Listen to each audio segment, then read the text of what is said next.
Marcos capítulo 14. Jesus é ungido em Betânia.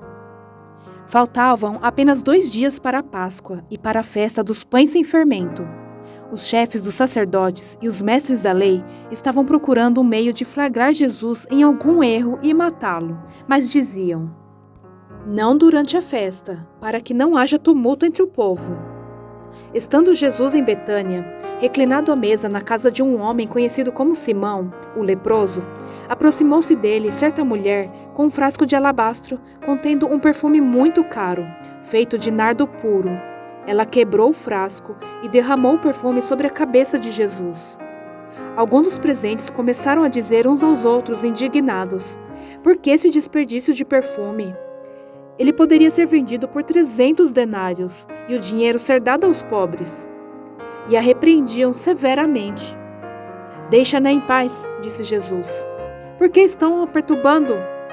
Ela praticou uma boa ação para comigo, pois os pobres vocês sempre terão com vocês e poderão ajudá-los sempre que o desejarem. Mas a mim vocês nem sempre terão.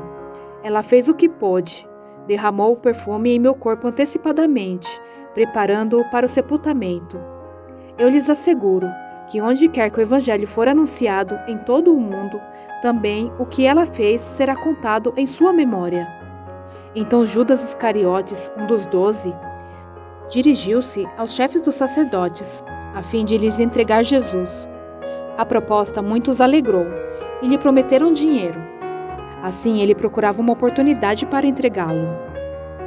A ceia do Senhor. No primeiro dia da festa dos pães sem fermento, quando se costumava sacrificar o cordeiro pascal, os discípulos de Jesus lhe perguntaram: "Aonde queres que vamos e te preparemos a refeição da Páscoa?" Então ele enviou 2 de seus discípulos, dizendo-lhes: "Entrem na cidade, e um homem carregando um pote de água virá ao encontro de vocês. Sigam-no e digam ao dono da casa em que ele entrar: o mestre pergunta: onde é o meu salão de hóspedes, no qual poderei comer a Páscoa com os meus discípulos? Ele lhes mostrará uma ampla sala no andar superior, mobiliada e pronta. Façam ali os preparativos para nós." Os discípulos se retiraram, entraram na cidade e encontraram tudo como Jesus lhes tinha dito, e prepararam a Páscoa. Ao anoitecer, Jesus chegou com os 12. Quando estavam comendo reclinados à mesa, Jesus disse: "Digo-lhes que certamente um de vocês me trairá, alguém que está comendo comigo." Eles ficaram tristes e um por um lhe disseram: "Com certeza não sou eu." Afirmou Jesus: "É um dos 12, alguém que come comigo do mesmo prato. O Filho do Homem vai, como está escrito a seu respeito, mas ai daquele que trai o Filho do Homem. Melhor lhe seria não haver nascido." Enquanto comiam, Jesus tomou o pão, deu graças, partiu-o e deu aos discípulos, dizendo: "Tomem, isto é meu corpo." Em seguida, tomou o cálice, deu graças, ofereceu aos discípulos e todos beberam. E lhes disse: "Isto é o meu sangue da aliança, que é derramado em favor de muitos. Eu lhes afirmo que não beberei outra vez do fruto da videira, até que aquele dia em que beberei o vinho novo no reino de Deus." Depois de terem cantado um hino, saíram para o Monte das Oliveiras. Jesus prediz que Pedro o negará. Disse-lhe Jesus: "Vocês todos me abandonarão, pois está escrito: ferirei o pastor e as ovelhas serão dispersas. Mas, depois de ressuscitar, irei adiante de vocês para a Galileia." Pedro declarou: "Ainda que todos te abandonem, eu não te abandonarei." Respondeu Jesus: "Assegure-lhe que ainda hoje, esta noite, antes que 2 vezes cante o galo, 3 vezes você me negará." Mas Pedro insistia ainda mais: "Mesmo que seja preciso que eu morra contigo, nunca te negarei." E todos os outros disseram o mesmo. Jesus no Getsêmani. Então foram para um lugar chamado Getsêmani. E Jesus disse aos seus discípulos: "Sentem aqui enquanto eu vou orar." Levou consigo Pedro, Tiago e João, e começou a ficar aflito e angustiado. E lhes disse: A minha alma está profundamente triste, numa tristeza mortal. Fiquem aqui e vigiem. Indo um pouco mais adiante, prostrou-se e orava para que, se possível, fosse afastada dele aquela hora, e dizia: Abba, Pai, tudo te é possível. Afasta de mim este cálice. Contudo, não seja o que eu quero, mas sim o que tu queres. Então voltou aos seus discípulos e os encontrou dormindo. Simão, disse ele a Pedro, você está dormindo? Não pode vigiar nem por uma hora? Vigiem e orem para que não caiam em tentação. O espírito está pronto, mas a carne é fraca. Mais uma vez, ele se afastou e orou, repetindo as mesmas palavras. Quando voltou, de novo os encontrou dormindo, porque seus olhos estavam pesados. Eles não sabiam o que lhe dizer.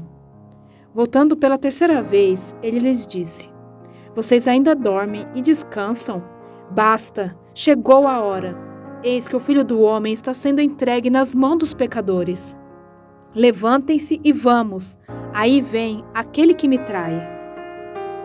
Jesus é preso. Enquanto ele ainda falava, apareceu Judas, um dos 12.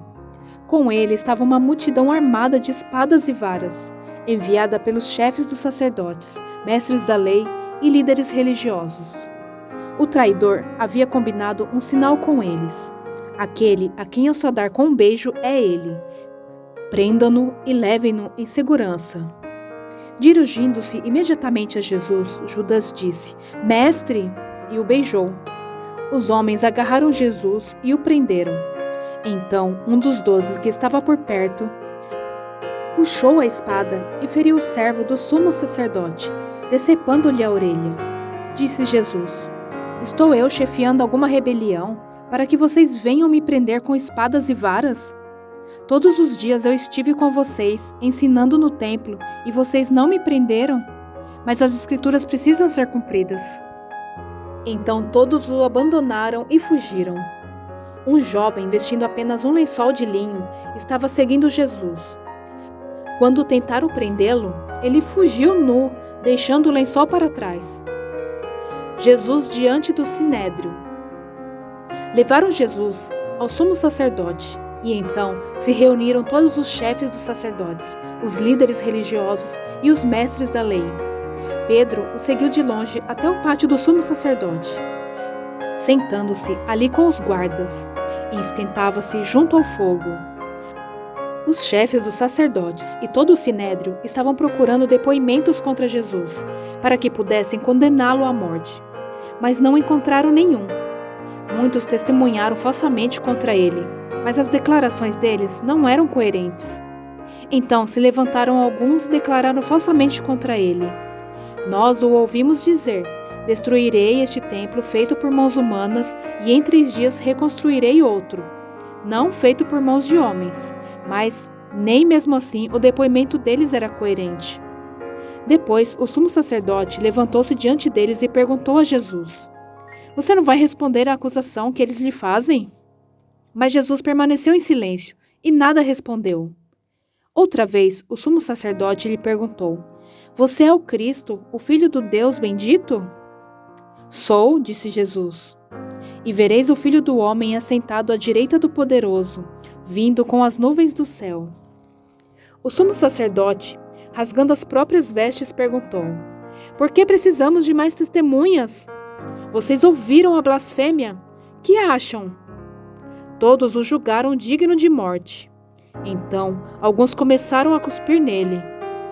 Vendaram-lhe os olhos e, dando-lhe murros, diziam: Profetize! E os guardas o levaram, dando-lhe tapas. Pedro nega Jesus. Estando Pedro embaixo no pátio, uma das criadas do sumo sacerdote passou por ali. Vendo Pedro a aquecer-se, olhou bem para ele e disse: Você também estava com Jesus o Nazareno. Contudo, ele o negou, dizendo: Não o conheço, nem sei do que você está falando. E saiu para o alpendre. Quando a criada o viu lá, disse novamente aos que estavam por perto: Esse aí é um deles. De novo ele negou. Pouco tempo depois, os que estavam sentados ali perto disseram a Pedro: Certamente você é um deles, você é Galileu. Ele começou a se amaldiçoar e a jurar: Não conheço o homem de quem vocês estão falando. E logo o galo cantou pela segunda vez. Então Pedro se lembrou da palavra que Jesus lhe tinha dito: Antes que 2 vezes cante o galo, você me negará 3 vezes. E se pôs a chorar.